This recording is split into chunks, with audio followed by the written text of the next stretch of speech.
अस्सलाम वालेकुम, कैसे हैं आप लोग सब? उम्मीद है सब ठीक होंगे। अल्लाह पाक सबको अपनी हिफ्ज़ व अमान में रखे। अल्लाह का नाम लेते हैं और स्टार्ट करते हैं अपना व्लॉग। और व्लॉग बिल्कुल मैं आज नाश्ते से ही स्टार्ट ले रही हूँ। और ये जी मैं आपको दिखा रही थी अपना न्यू फ्राई पैन। और ये मैंने लिया है जो कि मेरे लिए बहुत ज़्यादा ज़रूरी था। ख़राब हो गया था पिछला, और इंशाल्लाह ज़रूर बताऊँगी आपको मैं क्या-क्या चीज़ें लेकर आई। नेक्स्ट व्लॉग में आपको सब चीज़ें दिखाऊँगी मैं। और फ्राई पान को अच्छे तरीके से आपने पहले धो लेना है। कभी भी कोई भी न्यू चीज़ आप जब भी ख़रीदें, उसे अच्छे तरीके से धोना बहुत ज़रूरी होता है, क्योंकि इसके ऊपर एक तो केमिकल्स भी लगे हुए होते हैं, फिर गंदे हाथ लगे हुए होते हैं। तो गर्म पानी से कोशिश किया करें, अच्छे तरीके से धो के इसको ड्राई किया करें। अच्छा जी, ऊपर तो मैंने पहले ओवन ऑन किया तो गैस आ रही थी, और जैसे ही जो है ना जब मैंने सारे स्टोव को फ्लेम को ऑन किया तो वो चली गई थी। तो बिल्कुल जी रूटीन की तरह दोबारा से मैं नीचे आके बैठ गई और फिर नीचे सारा नाश्ता बनाया जी। और नाश्ता वही हमारा सिंपल सा क्या नाश्ता होता है, स्लाइस एग। हो गया, एग हो गया, हाँ। अच्छा, नाश्ता कोई भी हो, कोई भी आप नाश्ता बनाएँ, बस कोशिश क्या करें कि हेल्दी हो, ज़्यादा ऑयली ना हो, ज़्यादा अब नॉन स्टिक के पैन जो होते हैं ना, बिल्कुल भी जो जो भी हों, तो उनमें एक फ़ायदा ये होता है कि ज़्यादा ऑयल लगाना नहीं पड़ता। आप यकीन करें, मैंने 1-2 चम्मच सिर्फ़ इसमें ऑयल डाला और सारे एग जो है ना मैंने इसमें बनाए ये। बस ये कि आप जब नॉन स्टिक जब भी कोई भी लें तो वो थोड़ा अच्छा वाला लिया करें, ताकि क्योंकि नॉन स्टिक में भी ऐसा होता है जो थोड़े से लोकल वाले होते हैं, कम प्राइस के होते हैं, तो उनके ये जो ब्लैक वाले जो पार्टिकल्स हैं ना ये निकलते हैं, तो वो भी हमारी हेल्थ के लिए बहुत ज़्यादा नुकसान है, और मैंने तो सुना है ये कैंसर की भी बीमारी होती है। तो अब बस कोशिश किया करें, थोड़े बहुत पैसे बचाने के चक्कर में जो है ना हम अपनी हेल्थ के साथ जो है ना वो गलत कर रहे होते हैं। तो बस ये चीज़ें आप छोटी-छोटी सी अगर अपने रूटीन में अच्छी-सी ले आएँ, तो आपकी ज़िंदगी आसान हो जाती है। तो नॉन स्टिक के पैन में ये होता है कि आपको बहुत कम ऑयल जो है ना आपका लगता है, बल्कि बगैर ऑयल के भी आप बहुत सी चीज़ें को फ्राई कर सकते हैं, बना सकते हैं। तो वो आपकी हेल्थ के लिए बहुत ज़्यादा अच्छा होता है। क्योंकि आप जितना कम ऑयल लेंगे अपनी बॉडी पे, जितनी कम चीनी लेंगे, बहुत सारी ऐसी चीज़ें हैं जो हमारी हेल्थ के लिए बहुत ज़्यादा नुकसानदेह होती हैं। तो बस इन चीज़ों का अगर आप ख़्याल रखें, तो हमारी रूटीन में जो है ना हेल्थ अच्छी रहेगी। ये हमारे हाथ तक होता है, ये माँओं के हाथ तक होता है कि आपने अपने बच्चे को क्या प्रोटीन देनी है, क्या आपने उनको लाइफ़स्टाइल देना है, तो ये एक आपके हाथ में होता है, और आप ये छोटी-छोटी चीज़ों से जो है ना अपने लाइफ़स्टाइल को ठीक कर सकते हैं। चलें जी, नाश्ता-वाश्ता हम लोगों ने कर लिया था, और उसके बाद ये मैं साफ़ कर रही थी एलोवेरा। मैं अम्मी लोगों के घर जब गई थी, तो मेरा प्लांट ख़राब हो गया एलोवेरा का। तो अम्मी लोगों के घर तो बड़े-बड़े गमले, बड़े-बड़े प्लांट्स लगे हुए हैं, तो मैं अक्सर जब भी जाती हूँ तो वहाँ से बहुत सारा तोड़ के ले आती हूँ, तो ये आराम से मेरा चल जाता है अच्छा खासा। तो इस तरीके से मैं इसको कट करके रख लेती हूँ, धो लेती हूँ बिल्कुल साफ़-सुथरा करके, और जितने पीस मुझे जैसे एक टाइम में यूज़ करना होता है अपने फेस पे, तो मैं इस तरीके से इसको कट करके अच्छे से ड्राई करके फिर इसको मैं फ्रिज में रख देती हूँ।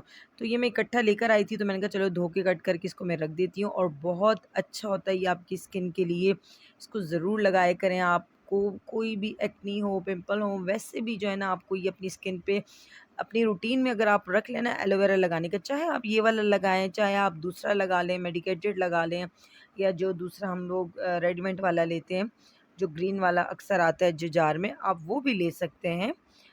तो आप अपनी स्किन पे जो है ना एलोवेरा का यूज़ लाज़मी और रखें। मम्मा इससे तो रोज लगाती है। हाँ, मैं रोज़ लगाती हूँ, मेरी कोशिश होती है लगाऊँ, क्योंकि इससे स्किन बहुत अच्छी रहती है, आपके रिंकल्स नहीं आते, आपकी फाइन लाइन्स नहीं आती हैं, आपकी स्किन भी अच्छी रहती है, और ख़ास तौर पे आपके जो एक्ने वग़ैरह है ना, वो थोड़े से अगर आ भी जाएँ तो भाग जाते हैं। इससे ये होता है, ये इंस्टेंट रिज़ल्ट जो होता है ना वो एलोवेरा से आता है। तो इसीलिए जी सारा साफ़-वाफ़ करके, धो के, तो मैंने इसको फ्रिज में रख दिया था। अब एक-एक पीस को मैं उठाती हूँ, कट करती हूँ और मैं रख देती हूँ।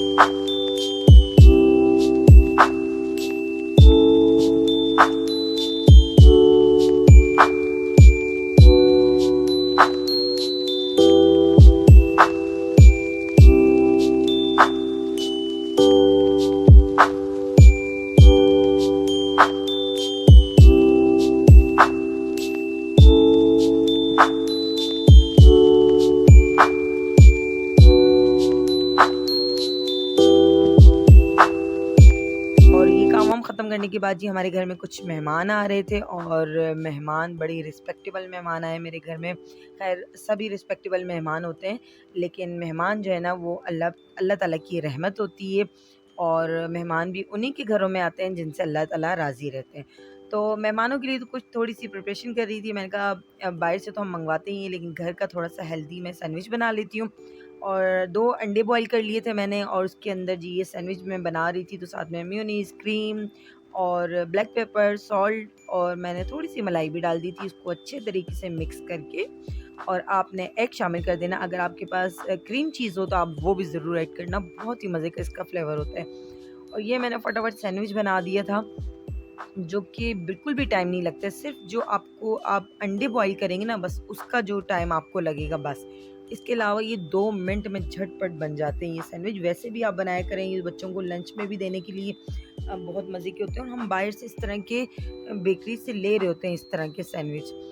जब मैं ये बना रही थी ना तो मोहम्मद बोल भी रहा था, मेरा बेटा बोल रहा था, "वाह मम्मा आप तो वो वाला सैंडविच बना रही हो जो पापा मुझे बेकरी से लेकर देते हैं।"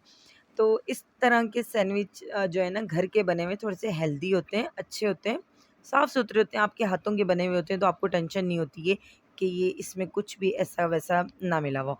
और ये देखें जी झटपट से सैंडविच भी हमारे रेडी हो गए थे, बस आपने बीच में इसको स्प्रेड करना है, फैलाना है, लगाना है और किसी भी शेप में आपने इसको कट कर देना है। सैंडविच शेप में करें या जो आपको अच्छा लगता हो बस उस शेप में आप उसको कट कर दें। साथ में समोसे थे, रोल थे और जो भी चाय के साथ चीज़ें होती हैं बस वो थी।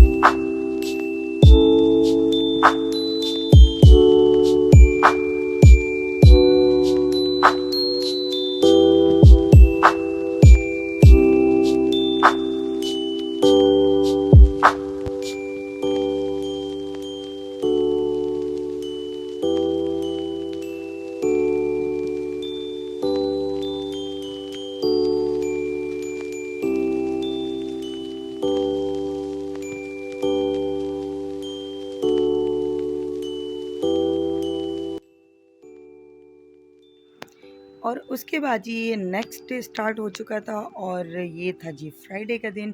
और फ्राइडे का दिन तो वैसे भी बहुत ज़्यादा बिज़ी होता है, कुछ ना कुछ काम एक्स्ट्रा जो है ना वो हमारे होते ही हैं। और ये यहाँ मैं आपको बता रही हूँ, देखें आज था 9 मुहर्रम, तो कोई ना कोई हर कोई जो है ना किसी चीज़ पे दुआ करते हैं और एक दूसरे को देते हैं। अब जैसे ही चना चाट था, कितने मज़े का बना के भेजा था, कोई पुलाव भेजता है, कोई बिरयानी भेजता है और ये मैं बना रही थी यहाँ पे बिरयानी। और मैंने कहा चलें आज बिरयानी बनाती हूँ मैं, और साथ-साथ मैंने मशीन भी लगाई हुई थी। साथ में आज बच्चों को बच्चों ने कपड़े चेंज किए थे तो वो भी निकाल के दिए, कपड़े वगैरह प्रेस किए, तो सारे काम साथ-साथ हो रहे थे। और मेरी कोशिश होती है कि फ्राइडे वाले दिन जो है ना मैं थोड़ा-सा टाइम निकाल के अपना काम तो वैसे भी हम लोगों ने करना ही होता है, तो थोड़ा-सा स्पीड पकड़ के काम में तो हम लोग ज़ोहर के टाइम पे कुछ सबक पढ़ लें। तो बस इसीलिए जल्दी-जल्दी सारे काम हो रहे थे, बिरयानी भी बनानी थी और बिरयानी बनाने में बिल्कुल भी टाइम नहीं लगता है। आपको बिरयानी बनाने में मुझे अगर ये सिलेंडर ना हो ना, अगर ऊपर ओवन में गैस आ रही हो, तो मैक्सिमम मुझे सिर्फ़ और सिर्फ़ आधा घंटा चाहिए होता है, फटाफट बिरयानी तैयार होती है। लेकिन जो कि गैस नहीं थी, तो नीचे एक-एक चीज़ करके जो है ना वो बॉयल करनी पड़ती है, पकानी पड़ती है, हर चीज़ का वेट करना पड़ता है। तो इसीलिए फिर टाइम लग जाता है। अदरवाइज़ मेरी बिरयानी में इतना टाइम नहीं लगता, आधे घंटे में बिल्कुल रेडी। और यहाँ पे जी मैं मसाले वगैरह डाल रही थी और यहाँ पे मैं कुकर को प्रेशर लगा दूँगी और इसके बाद मैं सारे काम भी साथ-साथ ख़त्म कर दूँगी मैं। तो इस तरीके से काम थोड़ा आसान हो जाता है। और स्पीड भी इसीलिए कर रही थी ताकि मैं थोड़ा-सा जो है ना सबक पढ़ लूँ। और मेरी कोशिश होती है कि ज़ोहर के टाइम पे मैं बच्चियों को भी लेके बैठूँ, बच्चों को भी साथ में उनकी आदत डालूँ कि कुछ ना कुछ जो है ना उनको मैं बिठा देती हूँ कि आप यासीन पढ़ लो या कुछ भी। पहले ऐसा होता था कि कुरान पाक ख़त्म करना था या यासीन ख़त्म करनी होती थी, तो अब बाहर से जैसे मोहल्ले की या आस-पास लड़कियों को या बच्चियों को बुलाते थे, तो कुरान पाक ख़त्म होता था या यासीन का ख़त्म होता था। लेकिन अब ऐसा होता है कि घर में आपके बच्चे अगर हों ना, कुरान पाक ख़त्म किया वो जिन बच्चियों ने, तो आप लोग अपने घर की रूटीन बना लें। अब जैसे मेरी आदत है मैं फ्राइडे को ज़रूर जो है ना कुरान पाक तो नहीं ख़त्म हो सकता ज़ाहिर है 2 बच्चियों से, तो मैं हर फ्राइडे को जो है ना यासीन का ख़त्म ज़रूर कर लेती हूँ। खुद भी साथ में बैठ के पढ़ लेती हूँ, बच्चियों को भी एक उनको बता देती हूँ कि आपने इतनी पढ़नी है, आपने इतनी पढ़नी है। तो बच्चों की भी एक रूटीन बन जाती है और वो घर में माशाल्लाह उस चीज़ का ख़त्म भी हो जाता है। तो आपके घर में भी बरकत होगी, आपकी रूटीन भी रहेगी और आपको पता भी चलेगा कि आपकी बच्चियों का कुरान पाक आपके सामने पढ़ा जा रहा है और वो किस तरीके से पढ़ रही हैं। तो ये सब एक प्रोसेस आपकी आँखों के सामने ये रहता है।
मज़ेदार सी बिरयानी भी यहाँ पे रेडी हो चुकी थी। इसको मैंने दम पे रख दिया था, मेरे पास ज़रदा रंग ख़त्म था, तो मैंने वो नहीं डाला था। तो कोई ज़रूरी नहीं है, अगर आपके पास कुछ चीज़ें ना हों, तो बस आपके हाथों में ज़ायक़ा हो और आपको बनाने का तरीका आना चाहिए, तो बस अच्छे से सब कुछ बन जाता है।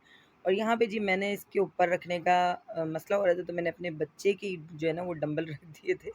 तो दोनों रखने थे लेकिन एक मुझे नहीं मिला, एक मिल गया था तो मैंने कहा चलो एक से गुज़ारा हो जाएगा, क्योंकि मैं सब चीज़ों को ज़्यादा कुक कर लेती हूँ, चावल को भी, हर चीज़ को, तो मुझे ज़्यादा दम पे भी रखना नहीं पड़ता है, सिर्फ़ 5 से 10 मिनट के लिए रखती हूँ।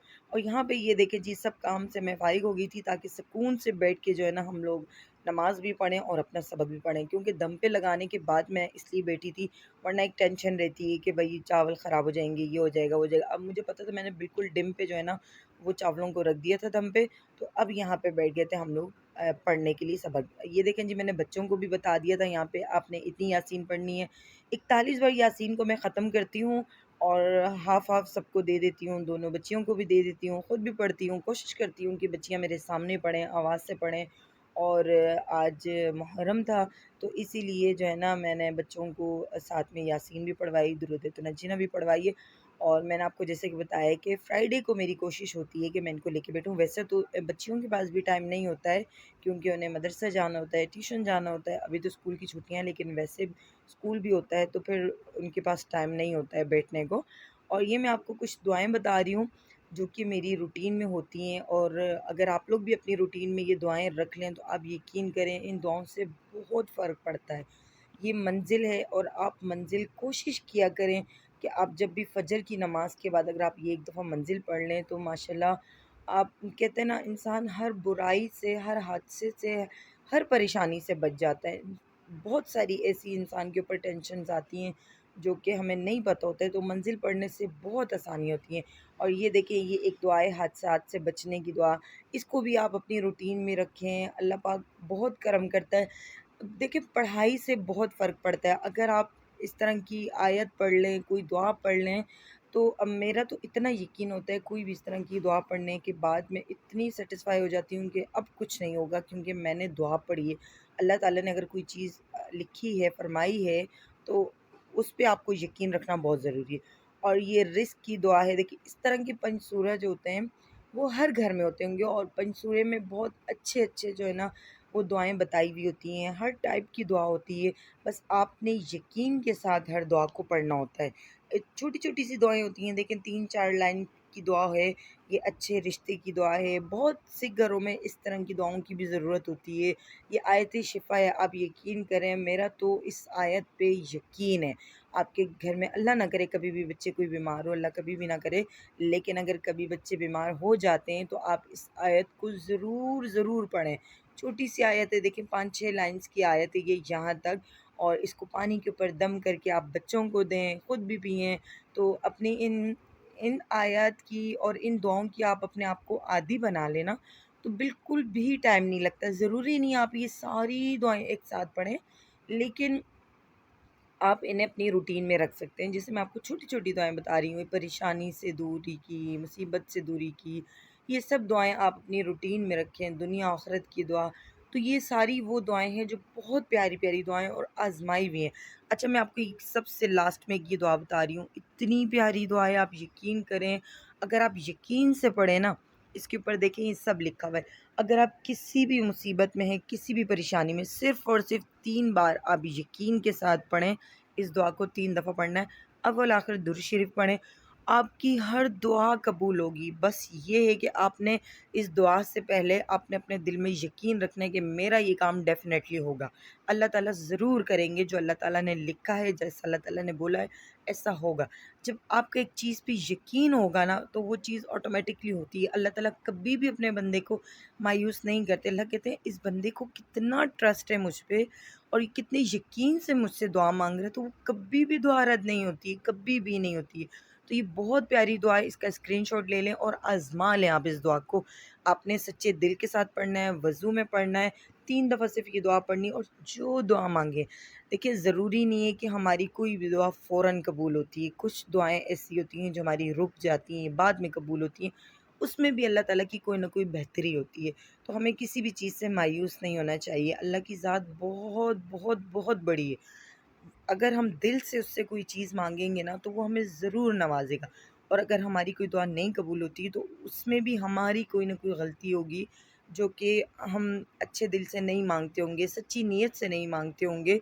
तो हमारी मिस्टेक्स होती होंगी, या तो दुआ में या तो नीयत में, कहीं न कहीं।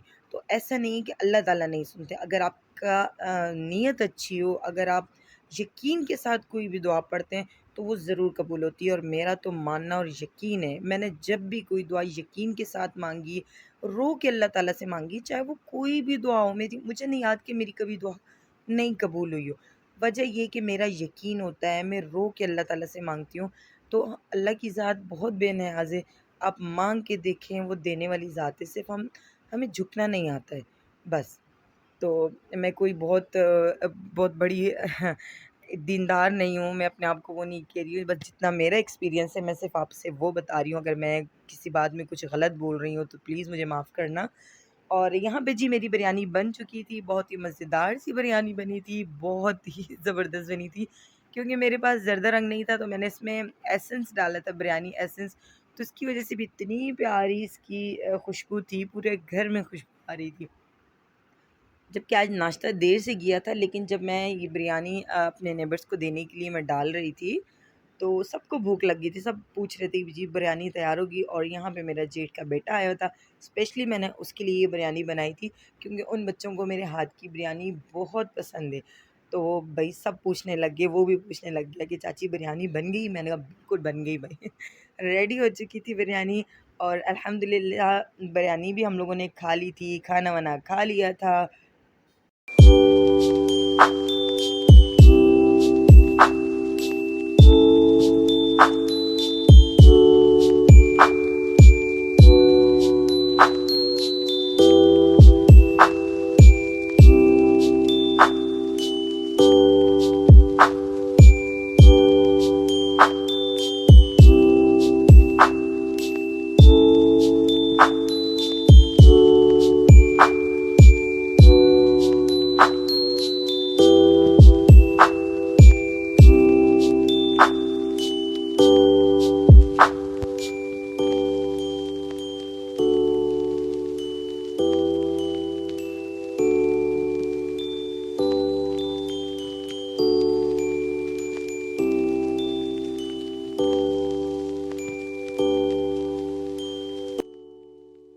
और यहाँ पे मेरे बेटे के काम देखें, जिसको मैं पढ़ा रही थी और ये अपने टॉयस लेकर आया था, बस रोज़ जाएगा, रोज़ कुछ ना कुछ इसने ना उठा के लाना होता है। अच्छा, इतने बच्चों को ना नहीं पता होता है, वो समझते हैं बाहर से ना चीज़ें फ्री में मिलती हैं।